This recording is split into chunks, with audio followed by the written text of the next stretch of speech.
Back to Jan Crawford, who's covered the Supreme Court for more than 20 years. Jan, so what can the president do if the Senate Republicans are united in saying we're not even going to entertain this idea? I mean, very little, Charlie. You know, people talk about, well, elections have consequences. And here's another example of elections having consequences in that U.S. Senate. Senate Republicans have an enormous amount of power to block this nomination and actually not even get it out of the Senate Judiciary Committee. So his pulpit is going to be the political one. I mean, he's going to be out there with his allies beating the drum that Republicans need to do this, but he can't make them.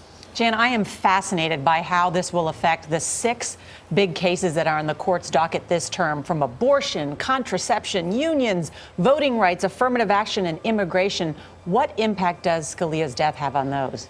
Well, I mean, this is a term that is chock full of controversy, as you just pointed out, and we expected those cases to really be divided 5-4 along ideological lines. But now, of course, if the court is 4-4, you've got a tie. Most of those cases are likely to end up a tie, and so the lower court decision would stand. And that means there's not going to really be a national precedent on all of these issues. They could re-argue the cases next year, but maybe not. So it really is unclear what any of those holdings would actually mean in some kind of sweeping sense.